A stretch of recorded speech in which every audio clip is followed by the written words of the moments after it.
More than 600 grams of gold just surfaced from a shipwreck off the Croatian island of Mljet, including jewel-encrusted ceremonial belt fittings, a run of imperial coins, and a signet ring engraved with an emperor's own portrait.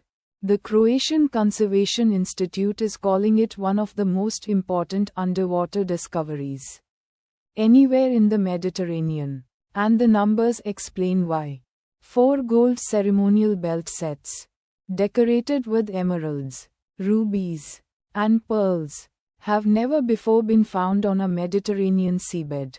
The vessel appears to have sunk in the late 7th or early 8th century, carrying an elite passenger alongside a substantial commercial cargo. You are about to learn what these objects actually tell historians about who was on that ship, why a ring can outrank a crown as proof of identity, and where the honest limits of this discovery sit before anyone gets carried away with the story. The gold objects recovered from the wreck include 4 complete ceremonial belt sets, ornate buckles, and decorative fittings that once adorned the leather belts worn only by the Byzantine Empire's highest-ranking officials. Archaeologists also recovered a cluster of gold solidi coins issued across the reigns of 4 separate emperors from the Heraclian dynasty, the ruling family that governed Byzantium through much of the 7th century. Taken together, the coin sequence lets researchers bracket the wreck's date with more precision than a single artifact ever could, since a coin cannot enter circulation before the emperor on its face takes the throne. The cleaned and restored gold now weighs in at over 600 grams, making it the largest concentration of gold ever recovered from a single Mediterranean shipwreck. That scale is what separates this find from smaller, scattered discoveries that turn up almost every diving season along ancient trade routes.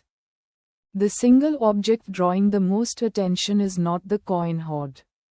It is a gold signet ring engraved with a Heraclian emperor's portrait. Rings like this were not primarily jewelry. They were functional tools, pressed into wax or clay to seal and authenticate official imperial correspondence. The 7th century equivalent of a notarized signature. Owning one meant you were trusted to act with the emperor's authority in writing, which is a much narrower circle than simply owning gold. Archaeologists now believe the ship's elite passenger was likely a senior military commander, an imperial administrator, or a diplomatic representative traveling with credentials, rather than a merchant who happened to be wealthy. That distinction matters because it reframes the wreck from a lost cargo ship into a lost piece of imperial bureaucracy, one that was moving people and authority across the Adriatic Sea, not just goods. Written Byzantine sources describe imperial belts, seals, and court ranks in detail, but actual surviving physical examples from the 7th century are extremely rare. Most were melted down, buried with their owners, or simply lost to time long before archaeologists could study them. A shipwreck changes that equation. Because a sunken vessel is effectively a sealed time capsule, nothing was looted, recycled, or rearranged by later generations the way land sites usually are.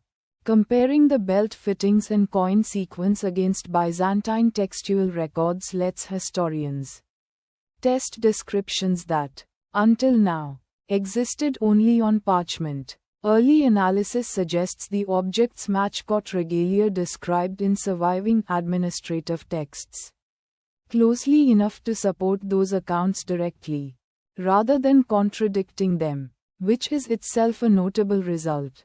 Confirming written history with physical evidence is a slower, less dramatic kind of discovery than overturning it, but it is usually the more reliable kind. Here is what remains unresolved. Nobody has recovered a name, an inscription identifying the passenger, or human remains confirming exactly who was aboard. Every description of the passenger as a commander, administrator, or diplomat is an informed inference from the objects, not a confirmed identity, and that inference could shift as excavation continues. Underwater excavation of a site like this is also slow and expensive, conducted across multiple diving seasons, which means today's picture is necessarily incomplete.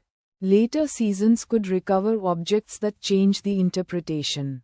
Marine sites are additionally vulnerable to storm damage, looting, and funding gaps between excavation seasons, any of which could limit how much more this wreck ultimately reveals. Treat the current headline as a snapshot of a still unfolding excavation, not a finished archaeological verdict. Quick recap. A Byzantine shipwreck off Mljet has produced over 600 grams of gold, the largest such concentration ever found in a Mediterranean wreck, including ceremonial belts never before recovered from the seabed and a signet ring that once functioned as an emperor's authenticating seal. So, signal or noise? Signal. The scale of the gold, the coin dating, and the ring's function as an official seal are all verified physical facts, not speculation, and they meaningfully confirm details Byzantine texts had only described in writing. The passenger's exact identity remains an educated inference rather than a certainty. And that gap is honest, not hidden. Subscribe for the history stories that separate what the evidence actually proves from what makes the better headline. Signal from the noise. Every week,